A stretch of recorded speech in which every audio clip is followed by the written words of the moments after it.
Hey everyone, welcome back into the Huskies Unleashed Podcast presented by Innovation Federal Credit Union, your go-to spot for everything Huskies related. I'm Darnell and Elliot, joined by my co-host Elliot Gabler, and unfortunately it's just going to be us here today. But all jokes aside, we do still have a good podcast planned that we're pretty excited about, leading into playoffs here for both football as well as women's soccer. So some good stuff to talk about there, but let's first touch on some cross-country results and men's hockey and men's soccer as well. Yeah, for sure. So starting with cross-country, I think the last episode we were setting up the Dakota Classic. So that race took place a few weeks ago. Both teams, men's and women's, captured first place out of the three schools attending, with Caitlin Harrison bringing home the win in the women's race, and Alexander Webster finishing as the top Husky in the men's race, finishing in second place and just 1.6 seconds off the lead. Yeah, both races were very competitive. Was really just a great experience to be out there, witness all the events going on, a very big show of support. And there's also the group, the Maori group that came in and performed to kind of kick things off, open things up for us over there. But first with the women's race there, Caitlin Harrison, really a show of dominance from her, leading wire to wire. And she really set the pace there. Jenica Schwartz, she was also keeping pace with her for most of the race there for about the first 3 laps, and then just at the end, Caitlin kind of pulled away and was able to take that home. Yeah, it was impressive when I think she won by over 40 seconds, so pretty crazy gap there. For sure, yeah, right at the end it was, that last lap she really did separate herself. On the other side, the men's side, just a win for the University of Regina's Jonathan Podbielski. He finished with a time 26:19.1, just 1.6 seconds past our own Alexander Webster. Yeah, again, that race, back and forth race, kind of going throughout it. I believe at one point Sam Lamont was in first place there for the Bison, so a lot of jockeying throughout that race, and it was really like an interesting one to watch. And it kind of just came down to who had the most energy left in the tank. Yeah, pretty solid performance from both those teams there, and then more recently they were in Calgary this past weekend at the Stewart Cup. Both teams finished fourth place. This was a bit of a busier race for Canada West, with I think there were 7 or 8 schools on both sides present, so still impressive results. Caitlin Harrison once again leading the women with a 4th place finish, and Quincy Fast leading the men with a 9th place finish, I believe. Yeah, thanks, Elliot. That's again some very solid results. As you said, a bigger competition. So now with cross country, actually not this weekend, but next weekend, we have the Canada West championships, which are hosted in Alberta this year. So again, back on the road to Alberta, but a chance to come home, regroup, work on some extra things in practice, try to improve those times. But I feel like everyone's kind of got a good sense now, probably, of how they stack up against the competition. But as we were talking about last week with Jason and Jara, it's each race is different, and you kind of approach it differently. So anything can happen on any given day. For sure, yeah. And I know in talking with Jason Reindl, our head coach of the cross-country team, I know they kind of put an emphasis on the conference championships versus the national championships. So we'll see how that goes for them in Alberta, because, yeah, to your point, it's been a strong season, but now you gotta perform when it matters. So. Right, and how does that work with cross country? Because it's one of those sports where as an outsider you may look and say like, okay, this is this is an individual sport, like I'm competing for myself. But like, how does it work in terms of the Canada West side of things, and like how would a team win a Canada West championship? So it's it's your combined score from your top. I believe it's 5 to 7 runners. I don't know the exact number. Okay. It has changed from meet to meet that I've covered. So I believe though the Canada West Championships will typically be 7. So they'll take your top 7 finishers, and based on what place they came in, how you stack up against other teams. Okay, cool. And then in terms of like qualifying, is it anyone who's on the active roster gets the opportunity to compete at Canada West, or do you have to hit a certain standard in order to be invited? That's a great question that I do not have the answer to. Okay. I'm not sure. We'll have to look that up and figure that out. Hey Husky fans, do you like hockey? Do you like beer? Do you like hot dogs? If you said yes to any or all of those questions, do we have the deal for you? Frankfurter Friday. This Friday, October 18th, with our women's hockey team taking on the Alberta Pandas, you can get 2 tickets, 2 beers, and 4 hot dogs for $48. Doesn't get much better than that. Sure doesn't.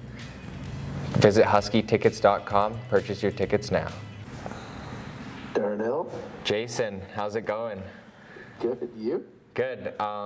We're just in our podcast right now. We had a quick question for you. All right, fire away. For cross country, are you able to send any athlete that goes, like that competes on the Huskies, or do people have to hit a certain standard in order to qualify for Canada West? It is open, so anyone could be entered. So right now, if we look at an Allison Grasniak-Jelinski, she has not been able to race due to injury, but she will be on our roster, crossing our fingers that she'll be able to run at conference. Okay, cool. Sounds good. So it's just kind of coach's decision who goes? Correct, yes. All right, sounds good. Thanks, Coach. All right, have a good one. Yeah, you too.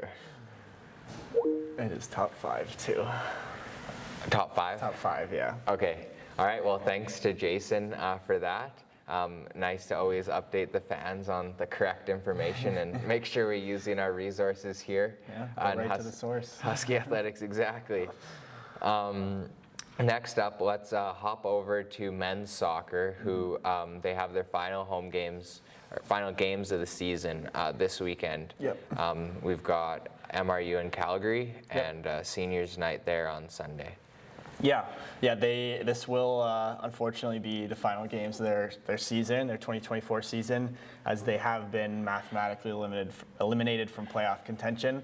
A tough couple of weeks for them, but unfortunately, another case of similar to last season where they were in a lot of games and just suffered some pretty close defeats and had some unfortunate ties at times. But they will close out their season this Friday and Saturday or Sunday. Yeah, I think moving forward into next year, obviously you'd like to go in with a positive result, especially for your fifth-year guys. Just having something to kind of walk away from, and then kind of build the program into the future. But as far as next season goes, I think they'd love to bring in maybe another gifted goal scorer. I think would really help push this team over the top, because in a lot of the games they are playing the right way. They are getting some good opportunities. It's just trying to find where that offense, that finishing is coming from, I think is what the team needs to take the next step. Yeah, definitely, and they have had some really great performances from some new pieces this year. So you look at like George Arnold in net and Malcolm Rector. They've really impressed this year. So for sure, I think they're just a couple pieces away of getting back into that postseason mix. Definitely.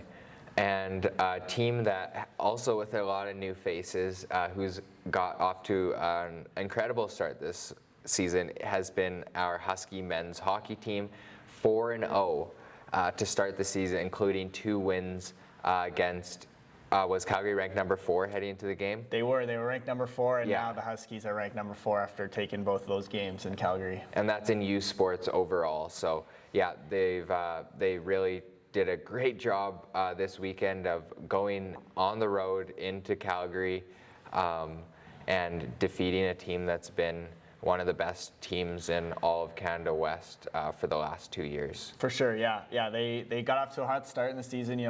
Got Regina in the first weekend, outscored them 13-3 in 2 games. So they had that confident start, and then going to Calgary, that first game, 3-2 shootout win. Really, I think the story of that game was the performance in net from Roddy Ross. He was incredible, making some really big saves at times, and then going a perfect 8 for 8 in the shootout. Didn't allow a single goal. So really quite the performance from him. Yeah, 8 for 8 in the shootout as a goalie is pretty unheard of. I don't know the last time I can remember that. And yeah, Roddy, his great performance earned him Athlete of the Week honors. So far they've been going back and forth in net right now with Roddy Ross and Jordan Cooey. So pretty dynamic duo. They're both performing really well. For sure, yeah. And Jordan had a great performance on Saturday night. He just the 1 goal allowed with a 4-1 win, really shut the door in the third period when the Husky offense really came alive. So, yeah, great performance in net all around on the weekend for the Huskies. For sure. And okay, I'm gonna defer to you here a bit because you're the hockey guy, I'd say, out of the two of us. But what do you think? And I know you've watched a lot more on the road coverage than I have so far. So what kind of has stood out to you about the team, and what kind of, I know neither of us were here last year, so we don't have a lot to kind of base it off of, but what do you think has led to this hot start, and kind of what's jumping out at you so far early in the season? I think so far it's just the depth. We mentioned it at the goaltender position, but I think you look at the roster, and when you're watching a game, and even if you're just looking at the stats, there's so many guys getting involved, and just from the first line to the fourth line, they're really able to, I think, roll 4 lines, and they have talent on each one. They have goal scoring on each one. So I think, and on the defense, I think all those guys can stand in and hold their own. So I think that's been the most impressive part to see so far, is you really don't see them have a, kind of playing with a hand behind their back because, they're stronger up front or vice versa. Right. So basically just the ability to play loose, and everyone gets on the ice, and, a team like that, I'm sure there's a lot of internal competition as well, where everyone knows their own abilities, and they're kind of able to just get out there and show what they've got. Yeah, no doubt, for sure. And yeah, we're hoping in coming weeks we'll get some representation from that men's hockey team, get them on, chat about that, and hopefully get some more insight for everyone about that as well. For sure, and I mean, it's unfortunate, but fortunate at the same time. They're getting tested earlier in the season, but another top 10 matchup coming up this weekend against number 7 ranked Alberta, so it doesn't get any easier for them this weekend. No, it's Canada West is one of the most stacked conferences for men's hockey, because like you said, yeah, after that MRU with the reigning U Sports Player of the Year and Goalie of the Year, yeah. Yeah, so lots on our hands to deal with, but exciting nonetheless. For sure. Now we can shift gears over to the women's side. They've had a bit of a slow start to the season. Taking on Regina, they fell in overtime once, in regulation once, and then suffered a couple of tough losses against Calgary this weekend. They played well really early, but kind of just didn't have the stamina necessarily to keep up in those games, with Calgary pulling away late on both Friday and Saturday last weekend. Yeah, I'd say with those games, I agree with what you said. They are playing a couple of strong periods. It's just, what can they do to play a complete game, play a full game, and also just more generating that offense, getting more consistent scoring opportunities throughout the game, putting consistent pressure on the net, and just those high quality looks as well, I think is something that kind of they need to work on, and I think they're heading in the right direction for that. For sure, yeah, and it's no fault of their own. They're an incredibly young team. I think they have over 10 players that are either first or second years. And preseason, talking to Coach Steve Cook, he had said some nights we're going to look like we were doing a lot of learning, and other nights we're going to look like a pretty good team. So I think it'll be an up and down season for them, but as long as that development keeps going, I think they're setting themselves up for the future for sure. For sure, yeah, and I know Calgary's they're a pretty established team. They've been a stronger team within women's hockey for a while now, and they're one of those teams that is in the process of, they brought in a lot of the young players, and now those younger players are in the position to kind of step up. So maybe potentially look at the future couple of years, what our team may look like as well. Absolutely, yeah. And I guess we can shift things over now to the first playoff-bound Husky team of the 24-25 year. Yeah. Husky women's soccer. They officially clinched after picking up a win and tie against Regina this past weekend. So yeah, exciting to have our first postseason team of the year. Yeah, I think with women's soccer, I think if you talk to the players, the coaches, I think they'd all say that maybe they think they'd be ranked a bit higher at this point in terms of where they're at in the standings.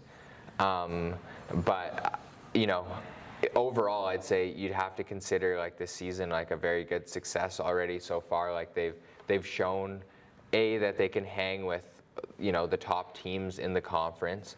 They're capable of scoring really at will, at need, and even look at that last game against Regina, like extra time. Yeah. And Alyssa Dagnoni comes in, scores a goal to even it up. So they have the ability to make those clutch plays. They have all sorts of players, both in their starting lineup and on the bench. They're another team that's a super deep roster, so there's a lot of ways they can attack teams, and I think that's kind of the biggest thing I see, at least, is their versatility, which makes them formidable for any opponent they face in heading into the playoffs. Oh yeah, absolutely. Yeah, we were talking about depth earlier with men's hockey, and they're a pretty deep team as well, and across the board. And yeah, to your point, I think right now they're only 2 points ahead of Alberta and 7 points back of McEwen, and I think that in conversations they were hoping to be a little closer to McEwen there, especially after I think second place finish in the division last year, I believe. So yeah, but it's still, again, anytime you're extending your season in the playoffs, I think it's a successful year. So now it's just trying to figure out who you're going to play and putting yourself in the best position heading into the playoffs. It's tight on the Pacific side, and we do have that crossover format in Canada West women's soccer. So I think right now we're probably looking at Trinity Western, Victoria, or UBCO. So still completely up for grabs on where we're going and who we're playing. But yeah, should be fun to watch them in the postseason. Yeah, I think just let's zoom in on the standings here, Elliot. Thanks for bringing that up. Yeah, we look over in the Pacific, like you mentioned, crossover. So top. With the first weekend, it's the teams number 4 in the Pacific will travel to Prairie 1, Prairie 3 will go to Pacific 2, so on and so forth. It'll reverse the other way around. If we look at Pacific, UBC is kind of the team you're looking to avoid for as long as possible, really. 12 games played, 12 wins, 0 losses, 0 ties. Pretty unheard of in soccer. Yeah, and the number 1 team in the country right now in U Sports rankings, so pretty impressive season from them. Yeah, you can't really say enough about that. And then I think though on the Prairie Division, each team here we've seen, like Calgary has a really strong 10-1-1 record. McEwen also only 1 loss, but Saskatchewan's right there, only 2 losses. Yep. So I think those 3 teams, regardless what the record says, should kind of be kind of in the same group in my head. But in the scenario in which Calgary and McEwen both lose in the first round of the playoffs, that will actually mean that if Saskatchewan wins, we will in fact host the Final Four, right? Yep. Final Four's host goes to the top seed remaining in the Prairie Division, and with the quarterfinals being standalone games, there is that opportunity to host the Canada West Championships for sure. Yeah, so I think selfishly, maybe a bit, I'm hoping for that, see some more soccer here on our home turf, but it is a pretty long shot. Yeah, it's definitely out there, but I think we've probably seen crazier things happen in sport, and to your point about their record, they sit there with 2 losses and 4 ties. You can't tie in the playoffs, so exactly. Anything can happen. For sure. And now moving on to football, they're also a lot of movement in the standings. So we've had a couple games since the last time we talked. Yes. We've played Alberta, and we got the win there. Yeah, they were number 9 at the time. A pretty thrilling win with a game-winning field goal by Lucas Scott with 54 seconds remaining. So yeah, that was a great game. Yeah, great kick by the rookie kicker. He seems like he's built for the moment, you know? Yes, definitely. Yeah, so I encourage everyone, go check that out. It's on our Instagram right now. You can get a little bit into the mind of Lucas Scott on Husky Football Instagram. But yeah, they were able to carry that momentum and able to give the Manitoba Bisons their first loss of the season in pretty convincing fashion. Yeah, no doubt. Yeah, it's 42-24. You know, they were pretty much in control of the game from the get-go. You know, upsetting the, I think, number 7 team at the time in Manitoba, scoring 28 points in the first half and only allowing 3 to Manitoba is pretty impressive. You know, really just kind of flipping the script on what they did to the Huskies earlier in the season, jumping out to a 22-0 lead in the first quarter of that game in Winnipeg. Yeah, and then they didn't score a lot in the second half. Only 14 points, but they got the job done. They made plays when they needed to, and their defense came up. With one of probably their best performances of the season thus far. For sure. Let's talk about these Huskies here for a bit. This Husky football team, because yeah, it is remarkably different from the first couple of games of the season in terms of how they've been playing, and just. I wanted to talk a bit about like how they play at home too, because it seems like at times they're a different team at home than necessarily they are on the road. Yeah, for sure. You got that perfect 3-0 record at home, and all 3 of your losses so far this season have come on the road. So, yeah, it's. I think I imagine it's a pretty special feeling playing at Griffiths, and when you got few thousand fans behind you, I'm sure that's a nice boost on both sides of the ball. Yeah, and I think if you look around the league in terms of attendance, we'd definitely be up there in terms of the higher ones, even from my own experiences, just knowing the crowds that typically Manitoba and Calgary draw. It's pretty night and day to Saskatchewan. I think also one of the main things I've seen from this team is the commitment to running the ball. I think that's been a big one. In terms of there's a direct correlation with how well we're doing, with how we're able to establish the run game, especially early on, and then that opens up opportunities for Anton to get the ball around to playmakers. I also really like when we get Weeb involved, even if it's just those like short little hitches, those screens. I think anytime you get the ball in his hands, it's another layer to get the defense, focused and zoned in on him. That will just keep opening things up. For sure, yeah, and I think the thing for me too on offense is that you've seen, we saw Daniel Weeb get off to an incredible start to the season, and he's still been heavily involved, but his yardage production has been a little bit down the last few games. But you see that being picked up by other receivers, like Dawson Lenny or Jesse Kuntz, who've made some really big plays in the last couple of weeks. So I think that part's been really exciting, is to see how their offense has evolved throughout the season and how they're spreading the ball around quite a bit now. For sure, yeah. Spreading the ball, really big. Any football team, when you can just pick apart different areas on the field, it opens everything else up. And yeah, anytime you have the opportunity not to be one-dimensional, then that is only going to benefit your team. For sure, yeah. And just to quickly touch on that running game you mentioned, led by standout running back Riker Frank. He's pretty close to a program milestone, really. He's 1 touchdown shy of setting a new program record.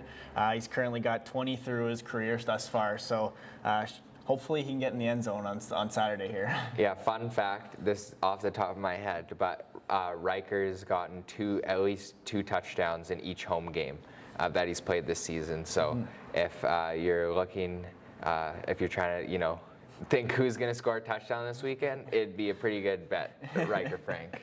Yeah, I don't know where you're going to find any touchdown bets on U Sports Football, but if you can. And then, let's kind of flip things over on defense. They've not really flipped the script, but they've on the season here, but they've they've really come up with some impressive performances, just getting it done when they need to. And I think a big piece of that is getting some guys back, getting healthy. They got a couple veterans back on the secondary with Aiden Somakol and Cam Skinner. And then, of course, getting Lane Novak back in the middle of the defense is always going to be huge for them. Yeah, Lane he's a game breaker out there in the way that he plays the position. He's always all over the field. But for me, one player that really stood out was Aiden Somakol, especially in that game with Alberta, and just his finish on those plays as a defensive back was very impressive because it's so easy, whether you're playing the safety position or DB, ball's up in the air, receiver has it. It's very easy to, just give up on the play at that point. But he had a couple of times where he actually was able to come in, punch that ball out, lay a big hit, break up the play. So just that extra effort, I think, goes a long way. And yeah, it's really made their secondary very something to contend with. I think we saw that on display in the Manitoba game where for their quarterback, Jackson Tuchinski, there's a number of plays where he dropped back and you could see him go from read 1, read 2, read 3, and it's like the entire field was covered. So that really helps with the D-line, gives them time to attack. And yeah, I think overall, just they're operating at a very high level right now. For sure, yeah, and we're hoping they get even more healthy on the defensive side of the ball for the last couple of games here coming out of the bye week. I know they've got a couple guys who've been dealing with some injuries on the defensive line, so if they can get them back, who knows what this defense will look like against Regina coming up here. Hey Husky fans, Huskies Unleashed is brought to you by Innovation Federal Credit Union. Open a no-fee bank account and earn $50. Simply enter the promo code Husky50 when applying and save about $11 every month. Enjoy free and unlimited Interact e-transfer services. Discover a lifelong bank account that's still free when you're done school, and bank anywhere, anytime across Canada and internationally. We just wanted to touch on something Husky Athletics celebrated last week, which was the 2023-24 Youth Sports Academic All-Canadians. Husky Athletics had 121 student athletes earn an average of 80% or better over the course of last season, including a top 10 of Kiana Cadman, Alyssa Dagnoni, Riker Frank, Reed Leclerc, Jessica McBride, Donovan Newdorf, Ethan Smith, Victoria Spur, Julia Tregabov, and Ariana Wakeford, all earning averages of 92% or better over the course of last year. Very impressive stuff. We spend so much time, talking about the athlete's performance on the field, but the whole other side of it is student athlete. The student comes first, and these athletes, along with the other 111 that were recognized, all do a tremendous job in the classroom and are leaders for the other Husky athletes. And yeah, it really spans a number of programs. We've got engineering, we've got arts, sciences, you name it, you've probably got a Husky in it. Yeah, for sure. Yeah, it's really an incredible achievement just being able to balance that being a full-time athlete and a full-time student. So definitely something worth celebrating for sure. Definitely. And one other thing to celebrate, I think you made your MC debut that night or that morning. Yeah, don't remind me. No, I was happy to do it. It was a very cool event, and just hopefully won't be asked again. Yeah, well, there's no video of that if anyone was looking for it. So, yeah. But yeah, that's been our just our little spotlight we wanted to do. Make sure that we got the word out, celebrate those amazing achievements, and now on to the weekend preview. Hey Husky fans, the Huskies Unleashed podcast is brought to you by Innovation Federal Credit Union. Now offering no essay scholarships. Need help with education costs minus the hassle of writing that dreaded scholarship essay? Well, you're in luck. Enter for a chance to win one of 4 monthly $1,000 scholarship draws or our $10,000 scholarship draw. Just head on over to innovationcu.ca and do the application from there.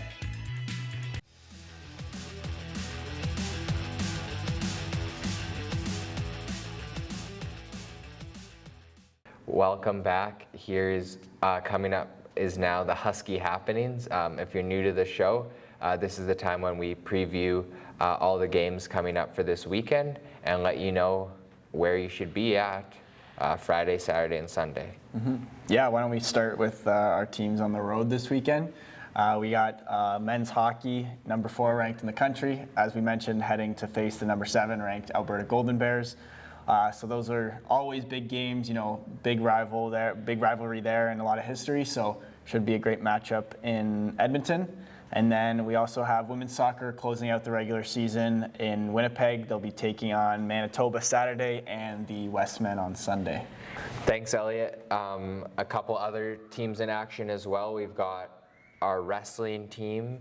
They're starting off their season with the Dino Open out in Calgary, so they're going to be there Friday and Saturday. So be great for them, get their season underway, get back on the mats. Super exciting. And we've also got some preseason action with women's basketball, men's basketball, and men's volleyball. Women's basketball heading out to Toronto to take part in Darcel Wright Memorial Classic, so should be some good competition out there. Men's basketball also heading out east to go to Waterloo in the Don McRae Naismith Classic. Again, just a great opportunity for them to face some teams that maybe a bit higher level competition, give them some new looks. And then in a Canada West preseason tournament, we have men's volleyball heading over to Mount Royal in Calgary to face a number of Canada West teams. Yeah, exciting time for them as we get closer and closer to their regular seasons. Now shifting things back to what's going on campus this weekend. Women's hockey is at home, also playing Alberta. They'll be taking on the Pandas Friday and Saturday night. Then we have men's soccer home, also closing out their season, taking on Mount Royal Friday night at Griffiths before hosting fifth year night against Calgary on Sunday afternoon. All right, and then finally we got a couple big UPC matchups. The U Prairie Challenge presented by Sask Milk is coming back to campus this weekend. Starting off with women's volleyball, they'll be hosting Regina in a doubleheader to kick off their 24-25 season. So exciting time for them, first chance to watch them live. And then, of course, we have football hosting the Rams on Saturday at 1 p.m. at Griffiths. A big game for both the U Prairie Challenge and both those teams' season. Yeah, for volleyball, always want to start the season on a high note. Great that the U Prairie's overlapping with the home opener. Should be a lot of fans out. Always exciting when volleyball is back in action. And yeah, I think as far as standings go, I think a good opportunity for both schools to really, try and build some distance there, build a little bit of a gap. But I mean, it could also just stay the same. So yeah, we'll have to see. Yeah. Don't forget to grab your tickets at huskytickets.com for all of our home games this weekend. Thank you so much, everyone, for watching episode 3 of the Huskies Unleashed podcast presented by Innovation Federal Credit Union. We've really enjoyed our time today and hope you enjoyed yours. So we'll actually see you next week. We're doing a double feature here. So next week we'll be back with some guests and some more to report on. So until then, I'm Darnell Wyke. I'm Elliot Gabler. See you next time.